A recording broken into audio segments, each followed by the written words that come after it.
كيف أستعمل هاتفي لأطور من لغتي العربية? Comment utiliser mon téléphone pour améliorer ma langue arabe?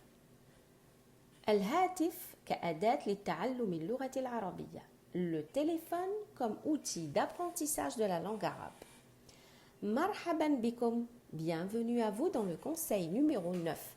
Ce conseil ou astuce que je vous présente ici est rarement cité dans l'apprentissage de la langue arabe, pour ne pas dire jamais. Il s'agit de l'outil qui vous accompagne partout où vous allez, que vous utilisez en moyenne plus de 5 heures par jour, si ce n'est plus pour certaines personnes. Je veux parler du téléphone portable. Oui, vous avez bien entendu, votre compagnon de toujours, qui ne vous quitte pas, ou plutôt laissez-moi dire que vous ne quittez pas. Je ne suis pas ici pour faire des reproches ou formuler des jugements, mais je suis ici pour vous donner le moyen d'exploiter pleinement un outil qui est toujours à la portée de la main, littéralement. Vous allez me dire, oui, nous savons, il existe sur un certain nombre d'applications qu'on peut télécharger pour apprendre la langue arabe. Il n'y a rien de nouveau à cela. Je confirme, il est vrai qu'il existe de nombreuses applications pour apprendre l'arabe. Les plus sérieuses d'entre elles, Buzu, idéal pour un apprentissage complet et structuré. Alif Ba, probablement l'une des meilleures applications spécialisées en arabe. Mondly Arabic, pour développer rapidement du vocabulaire et des phrases utiles. Quran Progress, pour ceux qui ont l'objectif de comprendre le Coran. Quranic, très populaire auprès des débutants. Shams, avec une interface en français.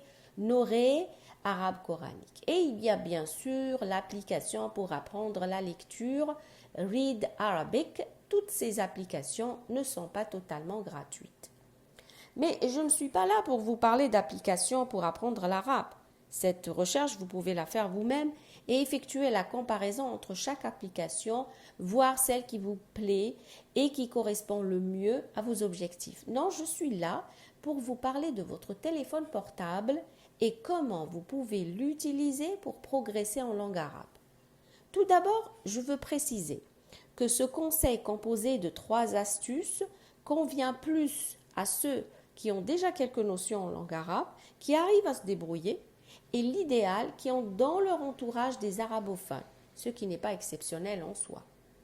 Commençons par l'astuce numéro 1, qui consiste à switcher en langue arabe sur votre téléphone. Je sais que cela peut vous effrayer de mettre votre téléphone en arabe et d'essayer de comprendre toutes les rubriques, les instructions, bref, tout ce que vous offre votre téléphone, de la date, de l'heure aux différentes icônes. Bien entendu, au début, vous serez perdu et complètement déboussolé. Il va falloir vous habituer à chercher à droite et non à gauche, à essayer de deviner les mots. Encore une fois, cette astuce ne peut convenir aux débutants. Dans vos efforts de compréhension, aidez-vous d'un arabophone et résistez à l'envie de revenir en français. Encore faut-il y parvenir. Il faut passer par les paramètres, al-i'dadat, les langues, al-lughat, et al-lugha al-faransiyya, la langue française. Passons maintenant à l'astuce numéro 2, qui consiste à essayer toujours de rédiger vos messages en arabe. Cet exercice est plus que bénéfique car il va vous obliger à chercher le bon vocabulaire, la phrase correcte, l'orthographe correcte. Bref, vous avez compris, c'est un exercice complet que vous pouvez effectuer avec vos amis, soit arabophones, soit des personnes comme vous qui sont en apprentissage de la langue arabe.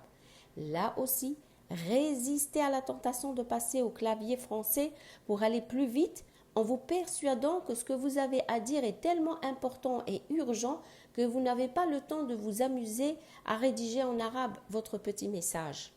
Commencez progressivement par de petites expressions ou salutations et ajoutez à chaque fois un nouveau mot ou une nouvelle expression, jusqu'à arriver un jour que vous trouvez que c'est sympa d'écrire ses propres messages SMS en arabe. Terminons par l'astuce numéro 3, qui consiste à suivre des influenceurs arabophones, qu'ils parlent en dialecte ou en arabe littéraire.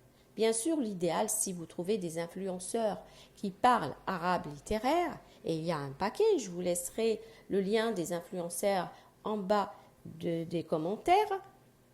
Pour celui qui cherche les influenceurs arabophones, vous avez fait, donc en prenant ces influenceurs arabophones, vous aurez touché d'une pierre deux coups. Vous suivez d'abord un contenu que vous aimez et qui vous passionne et vous apprenez la langue arabe au niveau de la compréhension, de la prononciation et au niveau du vocabulaire. Là aussi, résistez. Résistez à la tentation de switcher vers les influenceurs français. Un petit clin d'œil, vous les suivrez après lorsque vous aurez maîtrisé la langue arabe. Bien entendu, il existe encore d'autres astuces liées au téléphone pour mieux se coller à l'environnement arabophone sans devoir voyager et dépenser beaucoup d'argent. En tout cas, pour un début, ce serait pas mal.